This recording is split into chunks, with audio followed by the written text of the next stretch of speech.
Magandang araw mga boss, dahil nga sa holiday ngayon, check upin ko muna itong sasakyan ni customer para mailista niya yung mga parts na papalitan dito sa sasakyan niya.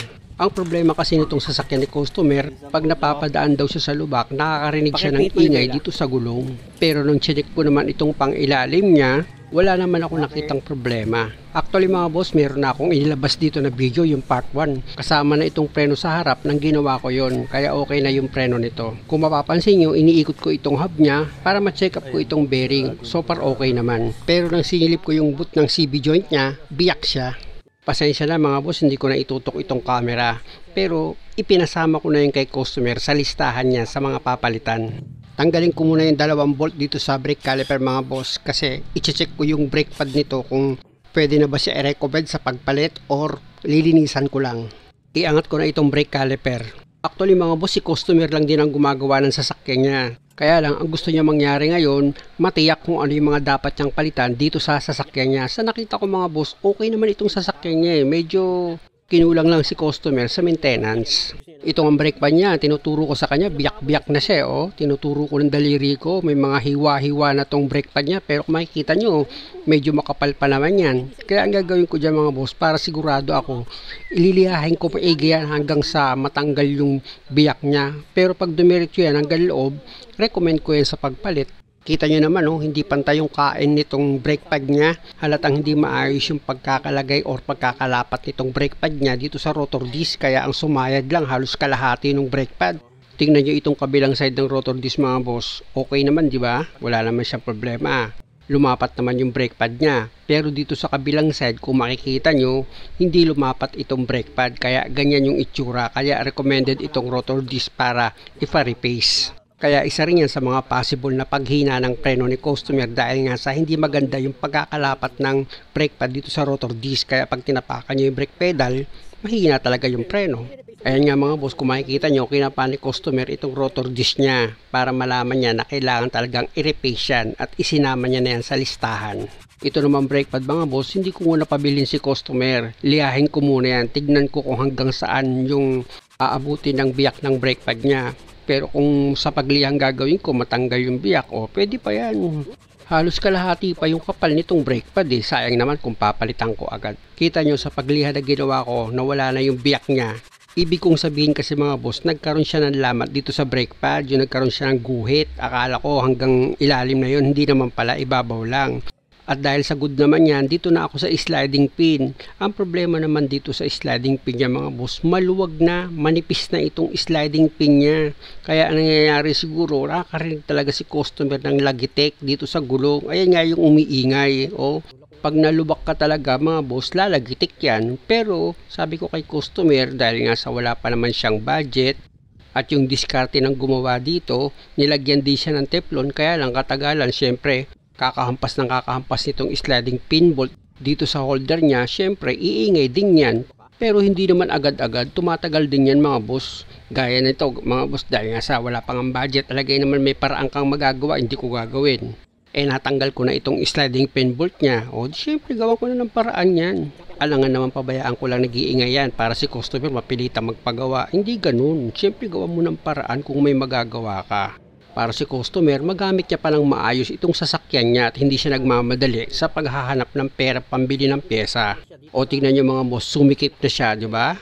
Ang diskarte dyan mga boss, para hindi manikit itong brake pad mo o itong preno mo, wag naman sobra sa sikip sa paglagay ng teflon, dapat makakapaglaro din siya. Ayan, tinanggal ko itong sliding pin, pinahiran ko ng grasen mga boss, para mas maganda itong laro niya. Kumbaga, kahit check up lang itong ginagawa ko, inaayos ko na rin yung sasakyan ni customer para habang nag-iipon siya ng pera, maayos pa rin niyang nagagamit itong sasakyan niya. Tignan nyo mga boss, maganda na yung laro nitong sliding pin niya sa baba. Dito naman ako ngayon sa taas yung pinapasukan ng sliding pin. Kita nyo, nilagyan ko yan ng grasa.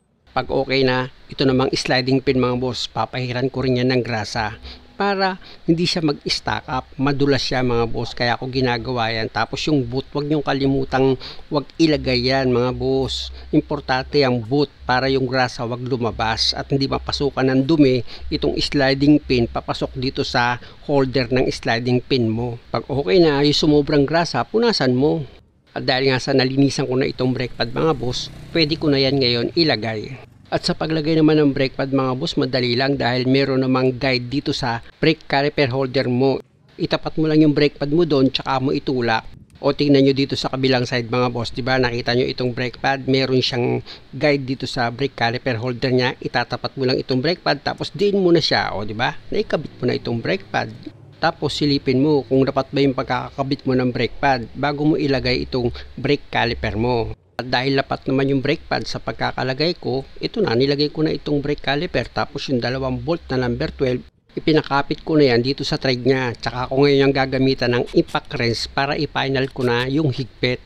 Tapos ikutin ko itong rotor disc niya, tignan ko kung sumasabit siya dito sa brake pad. Pero okay naman siya mga boss. I-check ko naman itong piston mga boss gamit itong flat screw ko, itinulak ko yung piston niyan. Sa nakita ko mga boss, malambot naman itulak itong piston. Kaya walang problema dyan. Apak! Lumambot? Bitaw. Apak! Bitaw! Okay naman lang sa stock up eh. Kaya ako naman chinik yan mga boss, isa rin sa panggagalingan ng paghina ng preno kapag marumi na at kinalawang na itong piston mo. Siyempre babagal yung paglabas ng piston pag inapaka mo yung brake pedal, hihina yung preno.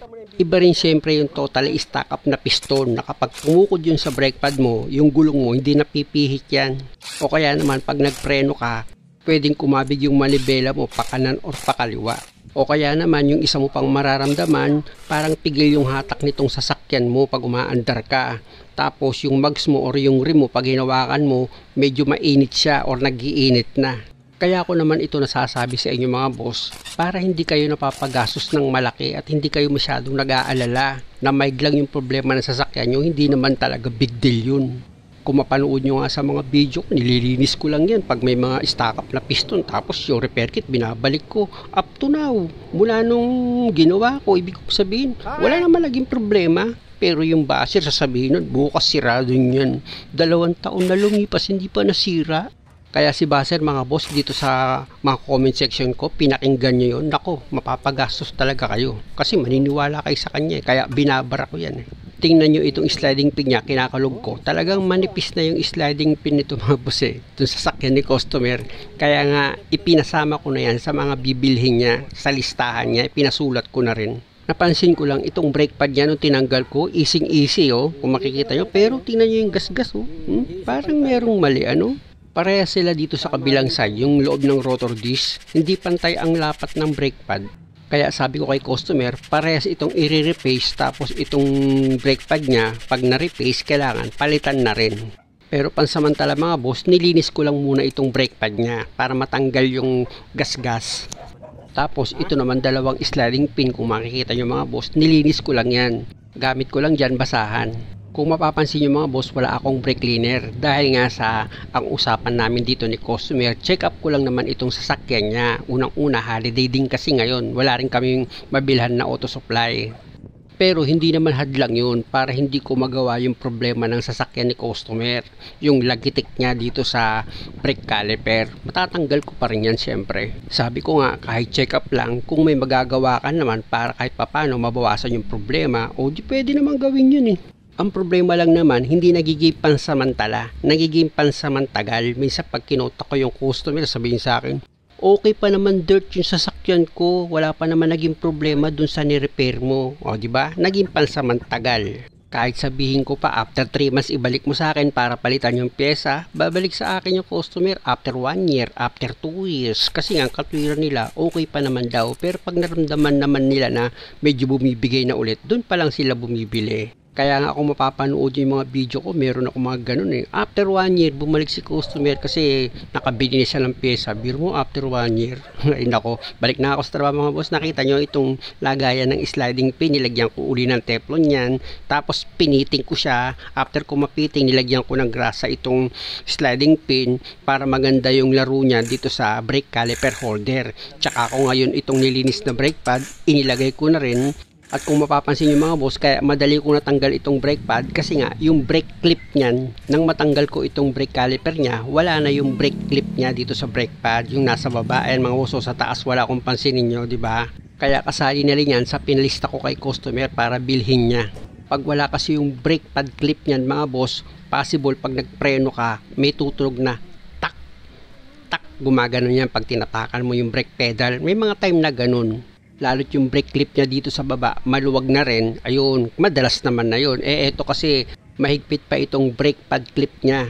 Kaya pag inapakan ni customer yung brake pedal niya, pasulput-sulput lang yung ingay nun. Dito naman sa pagkabit ko ng bolt dito sa brake caliper, mga boss, kung mapapansin nyo, medyo nahihirapan ako magkabit niyan. Hindi ko kasi napansin itong bolt dito sa brake caliper, maiksi pala siya. Compare ko yung dalawang bolt, mga boss, tignan nyo, di ba? Mahaba yung isa maiksi. Kaya pansamantagal, ibabalik ko muna yan. Pero kasali na yan sa ililista ni customer sa mga bibilhin niya. At dahil sa naipakapit ko na yan sa trig niya, yung dalawang bolt, nakita nyo naman, ipa-final ko na yung higpit. Gamit ko itong socket wrench na number 12. Pag okay na, pwede ko na ngayon ipadiretso itong manibela. Tapos, ilagay ko na rin syempre itong gulong. Sa kabilang side kasi, mga boss, nung inuga ko yung gulong niya, chinek ko yung mga pang-ilalim gaya ng tie rod, ball joint, rack end, steering. Walang problema ron, walang kalug eh. Dito sa kabilang side, mga boss, ganun din naman ang ginawa ko after ko mahigpitan itong gulong. Inuga-uga ko itong gulong niya. Wala rin siyang kalug. Kaya ang naririnig lang ni customer na ingay dito, yung sa sliding pin at saka sa brake pad clip. Ayun lang talaga, pati sa velocity boots, kulang sa grasa yun sa CB joint niya. Ayun ang mga gagawin dito. I-road-test namin ni customer itong sasakyan niya kung meron pang ingay dito sa sliding pin. Ano? Okay naman? Sunod tayo sa pang-ilalim. Ha? Sa pang-ilalim yung kumakalog, sir.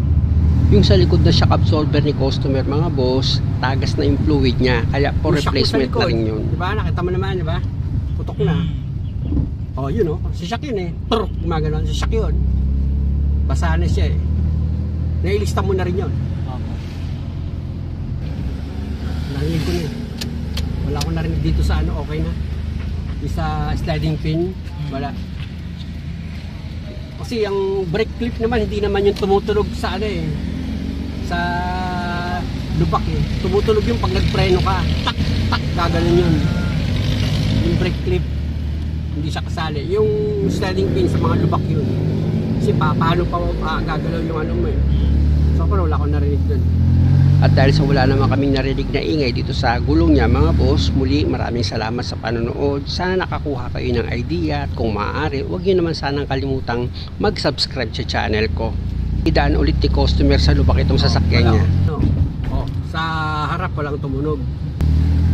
Sa likod, dalawang shock palit ka.